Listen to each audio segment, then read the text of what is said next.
Good afternoon, a very warm welcome to our IIEA webinar today on Ireland's cybersecurity challenges. My name is Joyce O'Connor and I chair the digital group here at the IIEA, and I'm delighted to be with you today. It's my great pleasure now to welcome our distinguished speaker, Dr. Richard Brown, who's the Director of the National Cybersecurity Centre. Richard, you're very welcome, and we're delighted that you're with us today, and thank you very much for taking the time out of your busy schedule to be here. And we look forward to your presentation. Thanks, Joyce, and thank you very much for the invitation. I am going to endeavour to share my screen. Hopefully we're just, if you could just hold on 1 minute, yeah, I'm just going to give it a kind of overview of what's going to happen next, Richard. So Richard will speak for around 20 to 25 minutes, and then I'll go to you, our audience, for any comments or questions that you may have on Richard's presentation. You can join us using the Q&A function as usual on your screen, at the bottom of your screen. And please feel free, as I said, to send in your questions or any comments during Richard's presentation. I'd very much appreciate if you would give your name and that of your organization when you're asking a question. And please feel free to join us on our discussion on Twitter using the handle @IIEA. So today then, as I said, we're going to talk about Ireland's cybersecurity challenges. And in a world where cybersecurity is now a target for geopolitical tension, criminal enterprise and technological distribution, Ireland, like every digitally advanced nation, faces complex evolving threats. Today, we are really lucky in having Richard Brown with us. Richard has a wealth of experience and insight for his presentation today. He's head of the National Centre for Cybersecurity, and he plays a role in shaping Ireland's cybersecurity policy, advising government, working with industry partners, coordinating our national response to cyber threats in an increasingly volatile digital landscape. And his leadership spans operational responsibility for incident response, strategic policy advice, and the implementation of the National Cybersecurity Framework, including enhancing compliance and enforcement across critical infrastructure. And today, Richard will cover the work of the National Cybersecurity Centre, the current state of play, his perspective on the current cybersecurity landscape and risks in Ireland. Also, of course, doing that within a global context. He sets out the upcoming challenges and the steps that he brings to build resilience across government, business and society. He will also discuss the NIS Directive too. Finally, Richard will look at what happens next, looking at the Technology Directive and the implementation of the national strategy from 2019 to 2024 and the upcoming challenges that the next cybersecurity strategy will seek to address. So, Richard, it's over to you, and we really look forward to your presentation. Thank you very much. Thank you, Joyce. And thank you very much. I'm going to endeavour once again to try and share my slides. There we go. That should do it. Hope that works. Yep, perfect. Great. So good afternoon, everybody, and thanks for your time on a lovely sunny, or at least sunny in Dublin afternoon. I'm going to run through three issues relatively briefly, as Joyce has pointed out. I'm happy to take any questions anybody might have after the fact. I'm going to go through what the NCSC is and does, and I'm going to give, at least as quickly as I can, a brief understanding or overview of what cybersecurity practically means in the world today. Then I'm going to go through, in slightly greater detail, the NIS directives, plural, how they fit into the overarching European policy framework and how they seek to respond to some of the challenges in cybersecurity in the contemporary environment. And then I'm going to briefly at the end jump into what's next. So the upcoming challenges, the things that the NCSC is heavily involved in doing right now, and things that are coming next in terms of national strategies and our own internal development. So that's thing one, that's the general overview.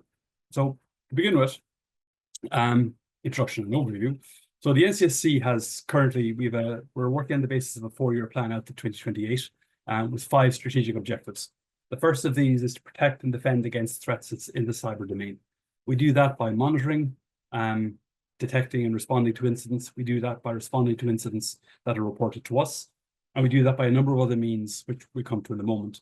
But essentially, our job is to ensure that bad things online don't disrupt the services and then the lives of the people who live in this country. That's one bit. The second bit is behind that. We build capacity and we embed cyber resilience in the state. That is to say that our job is to go out to work with critical infrastructure and government and other parties and ensure that they are fully informed as to the risks that affect them and that they understand the measures that they now need to take to meet those risks. And some of those measures involve formal regulatory work, which we do by means of our oversight and compliance function. Now, I'll come back to this in some more detail, but essentially we have a number of different regulatory functions sitting within the NCSC, unusually. So we're both gamekeeper and poacher at the same time, which poses its own challenges. But for critical infrastructure, we tell them they're critical. We go to them, we legally oblige them to do things under European law, and then we ensure that over time they build towards becoming more resilient and more compliant. And then, of course, in theory at least, that their services are better prepared to deal with what the future might hold. Fourthly, we have a substantial national and international coordination and collaboration role. Cyber, unsurprisingly, is a global challenge. There's a huge amount of interaction, engagement, and cooperation at international level. A lot of this is within the European Union and other regional security structures like NATO. So more of it is bilateral, with very strong, as you might expect, bilateral relationships with the US, the UK, our friends in Australia, New Zealand, South Korea, and so on. So that's a really important part of our work, and it's a huge part nationally. Again, I don't have much in the slides on it, but if anybody wants detail, we have loads. And then lastly, we have a substantial internal goal now around transforming our own technology, digital, and supporting services. I'll come back to this a little bit at the end, but very long story, cut very short. NCSC was founded in 2011. And with the CCERT and the operational functions were fully certified in 2017. A lot of our infrastructure and a lot of our supporting architecture stems or flows from that period. So because we're moving into a new building and because we've moved into a new building and we had the opportunity to rebuild our IT infrastructure, we've done that. So having rebuilt our data centers, having established an entirely new foundation for our work, now we're building on top of that. And some of that work is visible, some more will be visible in the next couple of months. So very briefly, that's our structure. We have 4 directorates in the NCSC, operations, which primarily do incident response, monitoring, scanning, etc. We have a resilience directorate, which is much more diverse. Engagement, capacity building, and corporate affairs should be kind of obvious. The first one there, I think, is probably of more general interest to people. That's strategic analysis. We have a substantial role in providing strategic analysis, plural, of what developments in cybersecurity mean for the state. Okay, so what does it mean? What does it show about what other parties in the world are seeking to do to us? What does it show what they're trying to do to everybody else? This team informs government, it informs across government to ensure that people understand what cyber means for them in a practical, real-world geopolitical sense. That team also handles what we call emerging disruptive technologies like AI, post-quantum, and so on. There's a lot more to that too. We can go into if anybody really needs to. So lastly on this, the compliance team is new. It's being established in this format for NIS2, and we're in the process very shortly of hiring a new director of compliance. Hopefully we'll have an ad in the paper in the next little while on that. So cyber, what does it mean?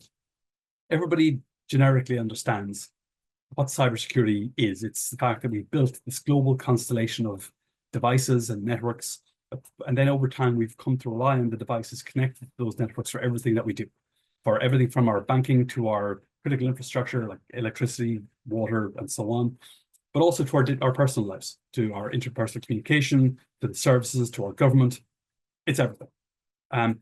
This is long since we recognized in national risk assessments here, in global risk assessments. That document there is obviously from a global body. There's a vaster range of national ones. I've pulled one out in particular. This is our national cyber risk assessments that we published from the NCSC in 2023. It's a 2022 document. This underpinned the midterm review of the strategy, which was finished in 23. People will note that in that list there, you'll have nation state, criminal, terrorists or activists, and unintentional acts.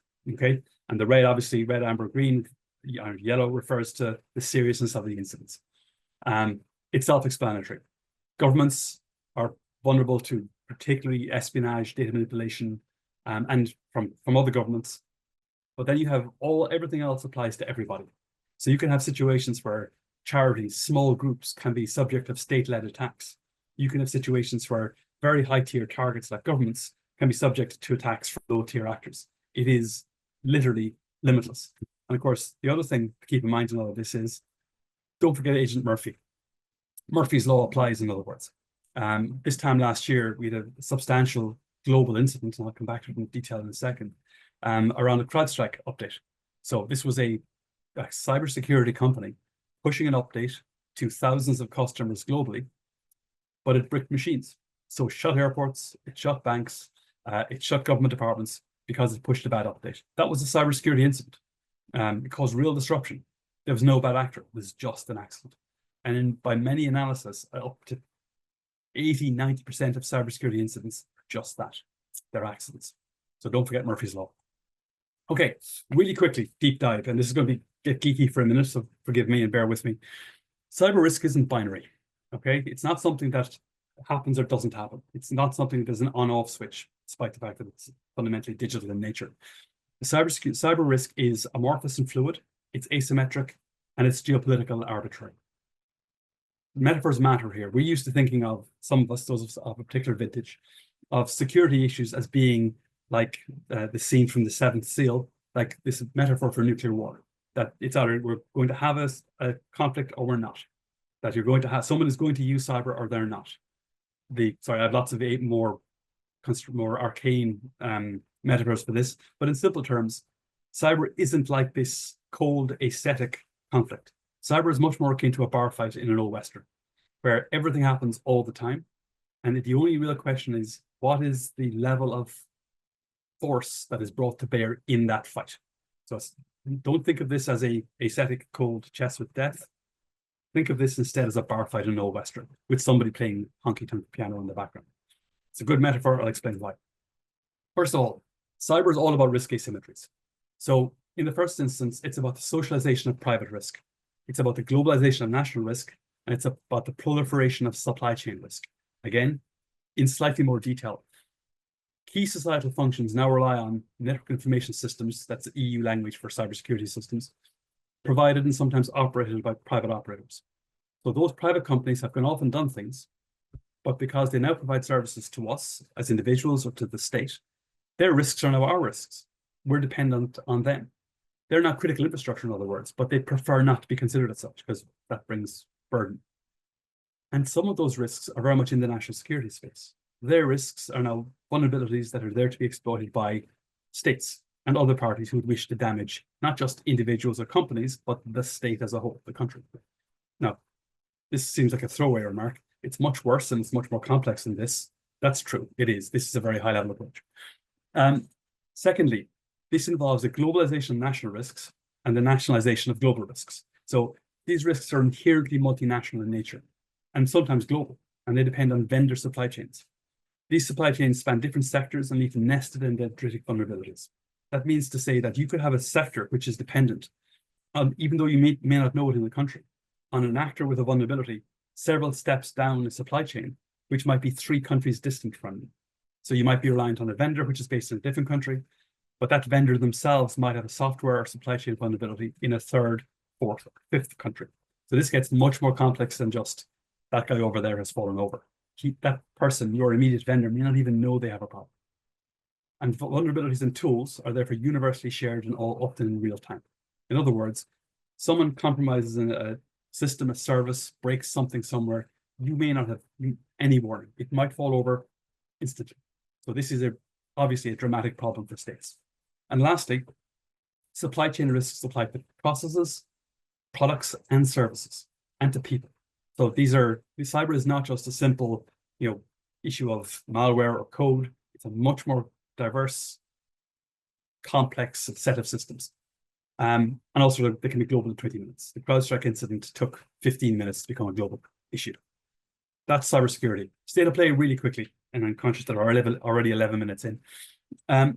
So where we are today in the risk process, we have a new national cyber risk assessment underway. It's fairly well advanced now, and it's premised heavily on a lot of work happening at the EU level in the background and various different things. But I'll break it down really quickly. We've ongoing and significant problems in the vendor ecosystem. People are shipping products, processes, and things that are broken. And because both of the increasingly critical nature of those vulnerabilities and issues, and the fact that these services are becoming increasingly critical to the functioning of society, we have an increased level of risk. And it's not going away. This is a global problem. Secondly, technological change is making it easier for actors of all kinds, not just states, actors of all kinds, to deliver and develop really effective attacks. The simple way of describing this is that the delta between a well-protected system that is, immune to 95% of attacks and a reasonable attacker is getting narrower and narrower. So you have situations, and we've seen it in the retail sector in the UK recently, where relatively poorly resourced attackers could take down major supermarket chains. They do this because they can use large language model AI. They can use open source code repositories like GitHub, but there are many others.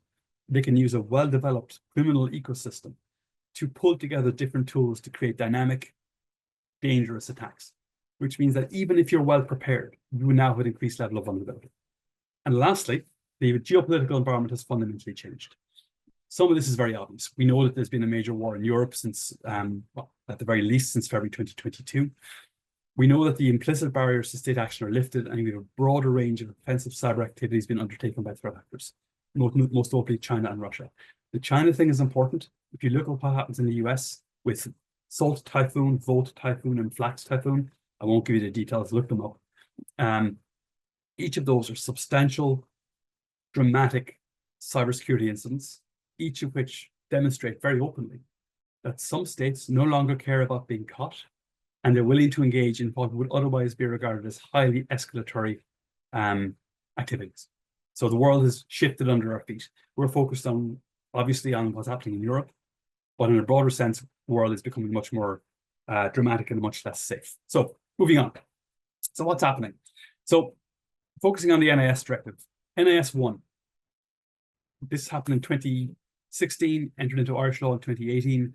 Essentially, what we did was, reflecting on the previous risks and using European law, we went out and we designated across 7 critical industry sectors, almost 100 critical infrastructure entities. We went to them, we told them legally, you are now critical.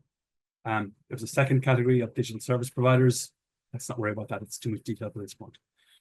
But what that meant was they were bound to meet formal minimum security requirements, which we then enforced on them, and the central bank did in some cases. They were bound to meet to report significant incidents to us. So we were now in a situation where we had incident reports, we still have incident reports coming from these entities in the NCSC, and we're also then going door to door, auditing, inspecting, checking in an ongoing process to improve the resilience of those entities.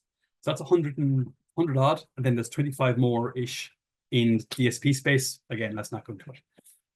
That's great, but it's only a reasonable start.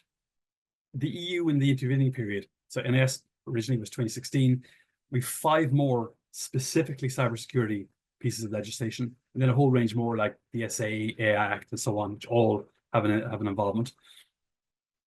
Critically, in the middle of all of this was a substantial revision of the NIS directive, which was signed off in 2022, entered into force in the EU late last year. Our legislation is pending now. So the directive is very large, won't go into the detail. We have a substantial reference guide on our website. There it is. Go have a look if you're interested. In fact, even if you're not, you still probably should. Key thing to remember about NIS 2, scope is far larger. So like I said, 100 plus 25 in NIS 1. Our estimation right now is that we will have something of the order of 3,500 entities in NIS 2. So we're going from 125 to 3,500. Secondly, we're federating compliance. So unlike NIS 1, where we are, National Competent Authority, or NCA, in respect of 507, and Central Bank in respect of 2, we will likely now have 11 different or more national competent authorities. And some of those NCAs are entities like CRU, who deal with energy and water and so on. On the right, you'll see the new sectors of high criticality and the other critical sectors. I'll explain what those mean in slightly more detail, but one thing to keep in mind very quickly, if you look at the oblong blob in the upper sector where you have digital infrastructure, including cloud, ISP, and telecoms, That's done on a main establishment basis. So in other words, if you were home to a large multinational, for example, like a cloud provider or a DNS service provider or a content delivery system and so on, and they're providing services in other European jurisdictions, then it is the main establishment which is responsible for their compliance work. That means we are going to be, as a state, responsible for the compliance with the directive of many of the largest companies in the world, which obviously has some significant implications. Comreg have been designated as the regulator for that space. We're working with all of the regulators. We have a formal group called the NCA Forum, which we work through all of this with them. It's a huge deal. There's more as well for the NCSC, but let's come back to that. Really quickly, there's two different categories of entities. Essential are the ones above the line, important are the ones below. Essential entities have ex post and ex ante regulation. So audits, regular and targeted security audits, it has on-site and off-site inspections and supervision. It's a substantial workload. So all of these regulators will be bringing with them a substantial workload. The important entities, the one on the other side, are ex post only. So it's only after they have an incident, it's only if they have a problem that the regulator is, engaged with them. It's a minor but relatively important piece. Importantly, the obligations are the same. So it doesn't matter where you are, essential or important, you have to take the same security measures, which I'll come back to in a second. So that's that. So compliance methods. Now, this is something we only published 2 weeks ago, so this is fairly new. We are taking a different approach to compliance with NIS2 as we did to NIS1 for a number of reasons, scale being an obvious important one. We've published in draft, they're complete, but we obviously no statutory basis, so we have to wait for that, a set of risk management measures, or RIMs. And those are fully complete set of security measures that entities under NIS2 will have to meet in this state. Okay, based on the US NIST Cybersecurity Framework, CSF 2.0, but it meets all of the expanded requirements of NIS2. On the other hand, we have something called CYFUN, or the Cyber Fundamentals Framework. This is a formal certification system which was created originally by our Belgian colleagues in CCB, but we've now joined. So we're now a co-owner of CYFUN. It's a formal certification system. We hope to, over the next couple of years, formally accredit this in the state ourselves, and then use this as a basis, not just for NIS2 compliance, but for a whole range of other things, which we can go back to in a moment if people really want. Okay, that's where we are. We're waiting on the legislation for NIS2 to be finally published, going to the Oireachtas. We expect it to go through the democratic process in the autumn, and at some point later on this year, we'll then get the powers under NIS2. So what do we have to do to be ready for that? Well, a couple of things. Under NIS2, we're going to have the following roles in the NCSC. So we have to register all of the essential important entities. We have to hold a register, which we then share with the EU. We have to be the single point of contact within the European Union, including for all of those multinational digital companies. So we have to be the entity that if there is a problem in one of those companies that coordinates the EU response. That's on us. We have to set national standards for and assist NCAs. So CYFUN and RIMs are about that. We have to run a new coordinated vulnerability disclosure process, which is very well advanced at this point. We have a whole range of information sharing work. And then we have at the bottom 3 separate EU networks to interact with. NIS Cooperation Group, the Cyclone Network, and the CSIRS network, the last one. Just put a pin in Cyclone for a second. Cyclone is the link between the political system and cybersecurity authorities in the European Union. It's made up of directors of EU NCSCs. And obviously, during the presidency process, you end up chairing those Cyclone meetings. So it'll be a busy second half of next year for me particularly. That's the roles and responsibilities. What we're doing in the background is building a whole range of different technology solutions and services, including NCDS, come back to that in a second, completely transforming our own digital infrastructure, and then building an entirely new information security system for the NCSC. So our own cybersecurity, physical security, information security, personnel security, and so on. So NCDS, really quickly, this is an obligation that's on us in the directive to create an active cyber defense system. We prefer to call it NCDS because active sounds like it might be slightly aggressive. As you can see, this will involve a whole range of new services which are in development right now, including identification, so surface management, domain check services. We have a long-standing sensor program which is being revamped and expanded laterally and vertically, and we have an entirely new early warning service and so on. So these will do lots of things. It will give the operations team a whole new set of dashboards to understand what the national risks are, where the vulnerabilities and issues are, but it will also then give us the ability to understand what's happening in the state and to give government and across government a better understanding of exactly where we stand. We also have obviously a larger digital transformation process because we need to arrive at a situation where individual citizens and businesses can not alone contact us directly, but can avail of services from us automatically. So if they have a suspicious email, if they have a requirement of the state to better secure themselves, we have to be able to help them. And that's what this is building towards. And also, obviously, we need much better data analytics and insights to help inform government, the minister, and so on.